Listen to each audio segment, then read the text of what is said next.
Welcome to CBC Windsor News at 6. I'm Meg Roberts. Thanks so much for spending part of your evening with us tonight. Dozens of people are without homes after a fire damaged the top floor levels of a downtown Windsor apartment building. We have an update on the evacuation tonight, plus a ceremony today for the individuals who helped in a major rescue, jumping into action when a Canadian worker fell from the Ambassador Bridge back in July. And tomorrow is Chinese New Year. 2024 marks the year of the dragon. We stop into a local restaurant to see what they're cooking up and to learn about the festival's do's and don'ts.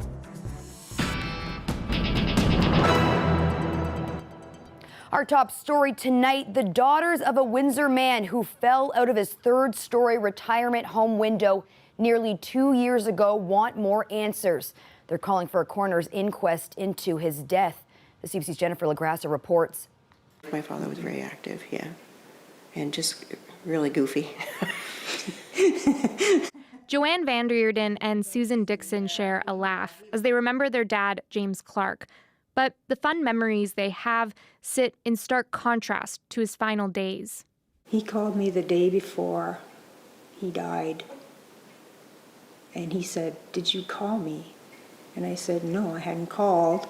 And he said, oh, I thought you did. And then he said, "Oh, well, I just want to tell you I love you." At the end of 2021, James was diagnosed with dementia. He was in the early stages. Months later, after a short hospital stay, he was temporarily placed at Lifetime's on Riverside retirement home. It was a secure unit for enhanced care. James was meant to be checked in on every 30 minutes, as he had a habit of trying to escape. But the night he fell from his third-story window, those checks didn't happen. That's according to an investigation from the coroner's Geriatric and Long-Term Care Review Committee. A PSW says he was last seen sleeping at midnight on May 15, 2022. At 3 in the morning, his door couldn't be opened. About 2 hours later, at 5:30 in the morning, a staff member coming into work found James outside in front of the home. It was bad. It was really bad. Yeah. It was, they had us in a private room because we were just in shock, we were just in shock. And to see him, in that way, so damaged, his face was totally unrecognizable. He died on May 16th. The investigation says James stuffed the lock so no one could get into the room and took apart his window. This should never have happened. He was in great health. We could have had many, many more years with him. And now we don't. The retirement home says this was an unfortunate incident, and they're working on a recommendation to consider perimeter security. An investigation by the Retirement Homes Regulatory Authority found the home was in line with the Retirement Homes Act. It says there's no requirement outlining how frequently staff must check in on residents. Windsor Police found no criminal negligence, and the Coroner's Committee says James's death could not have been prevented. The Advocacy Center for the Elderly didn't see these investigations, but it has questions. I find it somewhat surprising that an accidental death arising from a fall from a window is not preventable. The Coroner's Committee did say that a tamper-proof window locking mechanism could have helped. It says Ontario retirement homes don't have window design policies for secure units. It also gave recommendations that appropriate staffing levels and different aspects of a room need to be looked at, and that considerations should be made when placing dementia patients since retirement homes aren't staffed to support them. The family called for an inquest in September 2022. I want to see changes, and I don't know how to get there. It's frustrating. I miss him. Ontario's Office of the Chief Coroner didn't say whether one will be granted, but the family wants answers. They plan to also file a lawsuit against the home. Jennifer LaGrassa, CBC News, Windsor. It will be days before everyone can return home after a large apartment fire in downtown Windsor, and some may never be able to. The CBC's Chris Ensing with the update on the Glengarry fire. Windsor police and provincial investigators on scene today combing through the damage at this apartment building. Flames poured out of the 7th floor unit yesterday, causing extensive damage to the upper floors. The building not safe enough for anyone to return to overnight. And there's significant damage to that floor, as well as the impact of water on the other floors as well. People were bused to the WFCU center, sleeping on cots inside of a gymnasium. Outside, a mobile support clinic sits on standby. The operation on site until at least Sunday. We have a strong program through the hospital as well with the neighborhood ambassadors, so they are there to support with whether it is essential kits, winter jackets, grocery gift cards, anything like that, knowing that again, everyone is affected so differently. City staff are coordinating the response. Well, this is not our first experience with this. We've done 1616 Olette just the last year. We've worked at the old Westcore building in 2019 when that happened. So we've had a number of these different experiences. This building is run by the Windsor Essex Community Housing Corporation with 135 geared to income rentals inside, bachelor units, some with double occupancy. People living on floors 1 to 5 could return home today. We're actively working right now, inspecting all units to make sure they're safe for occupancy. The 6th floor could be fixed in the near future, and there's at least 34 people living on floors 7 and 8. They won't be returning home anytime soon. A lot of our tenants right now are staying with friends and family, so that's obviously what we're hoping to maintain moving forward. But should that not be viable, along with the city shelter, we're going to have to look at other accommodations, how we can best support our tenants to make sure that they have a roof over their head. Chris Ensing, CBC News, Windsor. Ceremony was held in Detroit earlier today to honor some Detroit River rescuers. Last July, a man from Essex County fell 43 meters from the Ambassador Bridge into the water. Visitors on the U.S. side of the border saw the man fall and got in touch with the crew on the J.W. Westcott mail boat. The crew was then able to pull the man from the water. Today, the crew and those that alerted them were awarded with the Captain David P. Dobbins Award. On July 12th, when a Canadian steelworker fell 140 feet from the Ambassador Bridge, he quickly jumped to action, navigated the J.W. Westcott II, and rescued the injured worker. The actions that the Good Samaritans took really saved the man's life, that they saw him and they saw the J.W. Westcott as a place of refuge, as a place to run to. Things could have been very different. They couldn't have been there that day. They saw that happen. They ran to the Westcott, and then the crew of the J.W. Westcott got underway and recovered within 4 minutes. It's totally unheard of for somebody to survive that fall. The choice that these people made was to take action and report and seek help. And that's what saved Mr. Baker's life. Well, it was really a normal day. We were inside, our shift started, and we were just kind of, trading stories, talking, and someone was beating on the door, and we saw people running over, beating on the door. People were screaming and yelling at the park, pointing, which was really important, which was critical, by the way. And we just jumped into action and jumped on the boat and pulled somebody out of the water. We were all amazed he was alive. When he came out alive, and I know he had some injuries, but pretty unharmed. He was able to move. He was trying to get up, and we had to keep him down. So yeah, no, it was quite a day.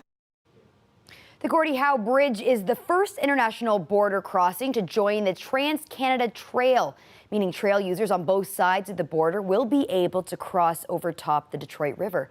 The CBC's Dale Molnar has more.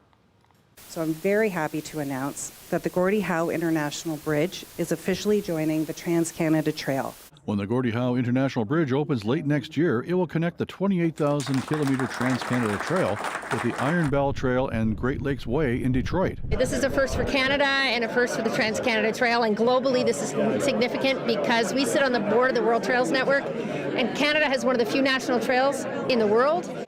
She says this will be a catalyst for recreation, active transportation opportunities, and tourism and economic development. And so connecting the Trans-Canada Trail, which is the longest trail network anywhere in this world, to that bridge is quite a remarkable feat. But details are still being worked out on how trails in Windsor will connect to the Trans-Canada Trail. The mayor says that will be worked out by the time the bridge is ready to open. Meanwhile, the Bridge Authority is currently engaged in a public consultation process to see what the public wants to see incorporated in the bike path on the bridge. What hours of operation will we have? Will it be open 365 days a year? Will we allow e-bikes? So really questions that people have been asking us, and we're taking this opportunity to hear directly from the community of what their thoughts are. Pedestrians and cyclists will be able to access the bridge off Sandwich Street. They'll have to stop here at a processing center before crossing over to make sure they have proper documentation. And then they'll have to stop on the American side for customs. Bike Windsor Essex is actively involved in the consultation process. We need facilities where we can stop, get some water, put air in our tires, get some maps. The wayfinding signage is going to be really important, so we're encouraging that all of that continues. There's an online survey on the website, GordieHoweInternationalBridge.com. It will be available until April 5th, and there will also be consultation at the next community meetings held by the Bridge Authority in March. The bridge is slated to open in September of next year.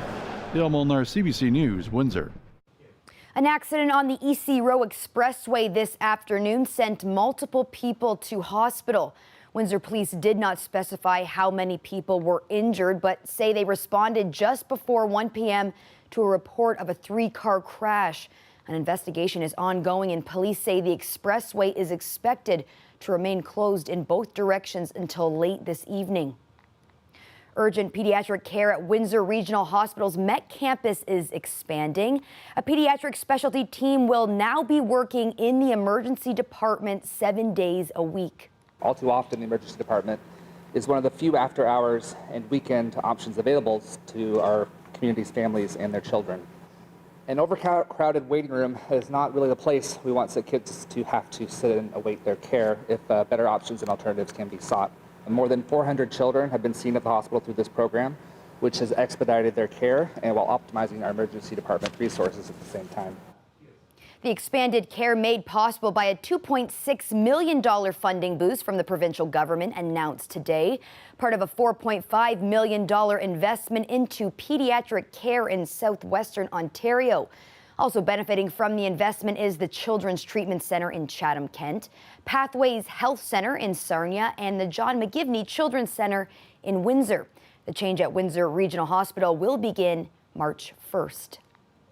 Many people in Windsor will be ushering in the Lunar New Year tomorrow. The major holiday is celebrated by people of Chinese descent, but also those of East Asian cultures. 2024 marks the year of the dragon. We stopped by Sun Hong Barbecue, a popular Chinese restaurant in Windsor, where the lineup to buy a popular dish was nearly out the door. It's like the busiest week, I think, during the year because it's the Chinese New Year. So the first day of the Chinese New Year is gonna be the coming, which is tomorrow. So today is gonna be most likely in our Chinese tradition. This is gonna be everybody gathering in at home. So they will like looking for roasted pork, roasted duck, and everything, and then they have a family dinner at home. It seems like the roasted pork is very popular. Yes, right. So we use most of the people, they still using the roasted pork for the traditional how we say bison. This is like the history of China. This is long while ago. So you're far away from home, from China, right? You're still getting like the similar food, like similar culture foods in like in Windsor. This is pretty good. Is there any rules, like things you shouldn't do or should do? Yeah. For the first day of the year, we won't wash the head. We don't wash head.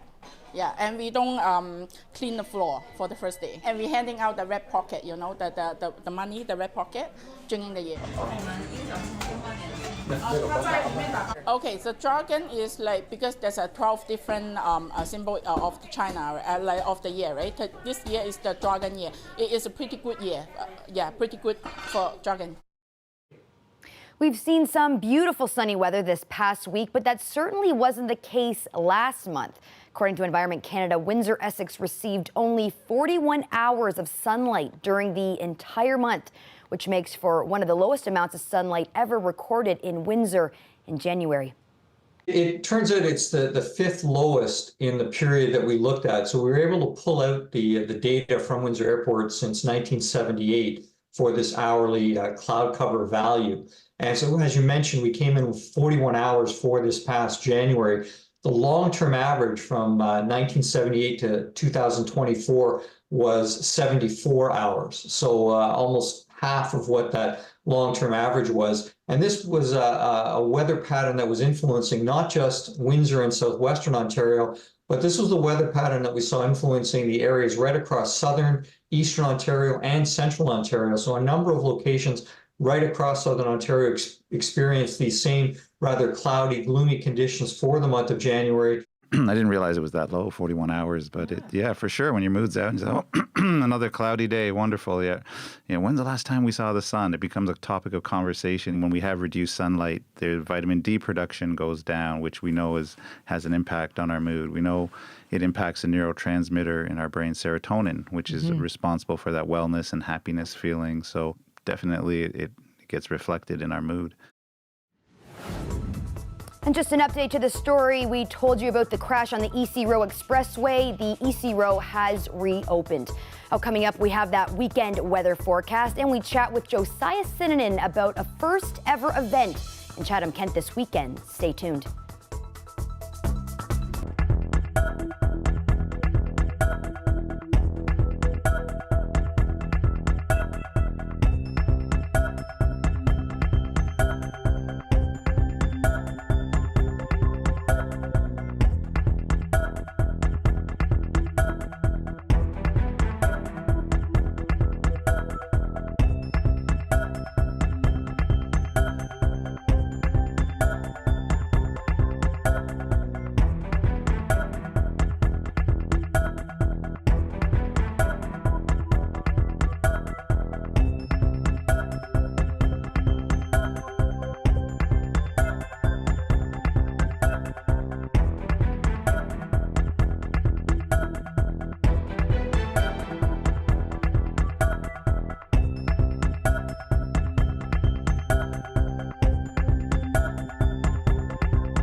That warm weather today feeling more like April than February. In fact, these unseasonably warm temperatures surpass records that go back to the early 1900s.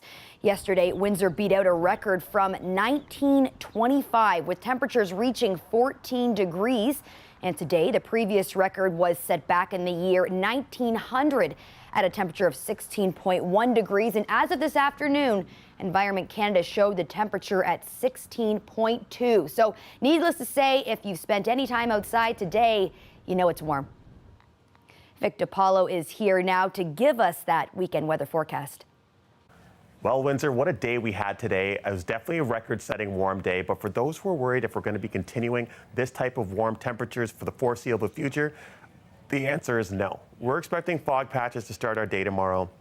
We do have some more sunny days in store, but we do also have some cooler nights. Now, taking a look at average temperatures this time of year, -0.3 is your average high, and -7.7 is your average low. And taking a look at the map of North America here, we'd just like to point out a couple of things. You do see right here from the south, a lot of those lighter colors are where we're located here in the Windsor region. And that's why we're experiencing a lot of those warmer temperatures. But if you look at this Arctic air mass right here, as it's working its way in towards Ontario, now let's take a peek at this long-range forecast. Now, this is that light green you're seeing where we are. That's why it's been a lot of warmer temperatures. But that Arctic air mass is working its way right down to where we're located. And by the time we're towards the end of next week, we're going to be right back in a seasonal type of winter temperatures. So have no fear, because of course this is not that pleasant when it is the middle of February and we are setting records for warmest days, but we are going to be getting right back to colder and regular seasonal temperatures. Now, speaking of warm temperatures tonight, there will be a bit of cloud cover like you do see behind me. It's going to be 5 degrees.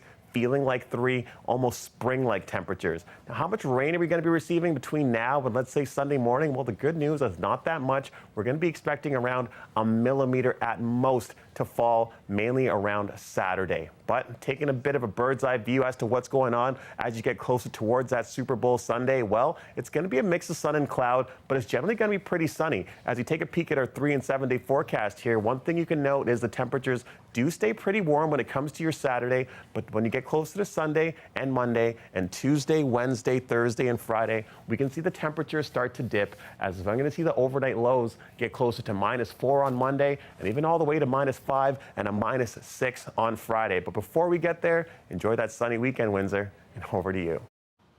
Thanks for that, Victor. Well, it's Friday, which means we get to hear from the Josiah Synonym on all the exciting and cool events that are happening in the community this weekend. I understand there's something almost historic happening in Chatham-Kent. Yeah, Meg, it is historic. And as you know, it is Black History Month. We're in February, and Chatham-Kent is an area with rich history for that community. We talk a lot here about the area's ties to the Underground Railroad. There's the story of the Chatham Colored All-Stars baseball team. And I'm reminded of your trip to Buxton recently, too. So one of my favorite places. Such a cool little spot in southwestern Ontario. And it's just an amazing community out there with a long legacy. But the community's coming together tomorrow to celebrate who they are today for the first time ever in this way. It's the first ever Chatham-Kent Black Excellence Awards and Gala. So it's going to be really big, Meg. This event is already sold out and fully at capacity. I was told by one of the co-chairs this afternoon that there's absolutely no way anyone else can come, which is a pretty good sign that people are excited for this, and rightfully so. It is a really historic step to facilitate an event like this, honoring the people who add to the Black community there today. Co-chair Doug Robbins was on Afternoon Drive earlier this afternoon to talk about it, and I spoke with him earlier today. The selection was a really great group of community leaders, role models in our community, really, that happened to rise to the top, and they were the ones that were thrilled to be nominated. We realized that our ancestors would not necessarily stand up and have themselves applauded. It's been a long time coming for us to be able to say that, that we have some excellence within our community, and that should be celebrated, and we should put it on a pedestal, and we should applaud it every day.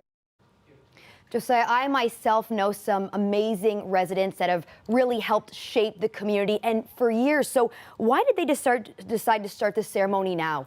Yeah, great question, Meg. Well, co-chair Michelle Robbins, who also worked with Doug, told me earlier today that the idea's been percolating for a while, but this just happened to be the year where everyone came together and decided to execute. And that was somewhat kickstarted after the North Buxton homecoming, where they celebrated 100 years of gathering. So they needed a lot of resources. They weren't sure what to expect, but when they announced it in November, sponsors started popping up. People started submitting nominations, and everything fell together in a few months' time. Josiah, I'm interested to know who is nominated and what some of the awards are for tomorrow's event. Yeah, some really cool categories here, Meg. Agriculturalist of the Year, Black-owned business, Man and Woman of the Year, Citizen of the Year, and a surprise Trailblazers Award that will be a total surprise to everyone in attendance, but a very special honor. And those nominees were completely opened up to the public, as I said. So some great names on the list, from farmers to athletes to Black-owned businesses. It's a great time for them to celebrate. Well, thanks so much for this, Josiah, and good luck to everyone at the Black Excellence Awards and Gala tomorrow in Chatham. Now, it's not just a Super Bowl happening this weekend. There's another event that animal lovers won't want to miss. We have more on that coming up.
The Prime Minister had strong words today about Bell Media's decision to slash 4,800 jobs, including cuts to local newsrooms. Justin Trudeau says the move is eroding quality local journalism and democracy in Canada. I'm furious. This is a garbage decision by a corporation that should know better. We've seen over the past years journalistic outlets, radio stations, small community newspapers bought up by corporate entities who then lay off journalists, change the offering, the quality of offering to people. And then when people don't watch as much or engage as much, the corporate entity says, oh, see, they're not profitable anymore. We're going to sell them off. This is the erosion, not just of journalism, of quality local journalism, at a time where people need it more than ever, given misinformation and disinformation, but it's eroding our very democracy. So yeah, I'm pretty pissed off about what's just happened. I know there's lots of you gearing up for the big football game Sunday, but there's another bowl taking place, the Puppy Bowl, which happens ahead of the NFL's biggest game. Let the Puppy Bowl begin. Team Rough will take on Team Fluff in the cutest game of the year. The biggest matchup on all fours promises to be jam-packed with lots of furry fun. This year's lineup features 131 playful pups from more than 70 shelters across the U.S. They'll compete for the Lombardi Trophy. Encouraging pet adoptions is the name of the game. Well, that's it for CBC Windsor News. Don't forget, for news anytime, you can go to our website. Thanks so much for tuning in. Looking forward to seeing you back here next week.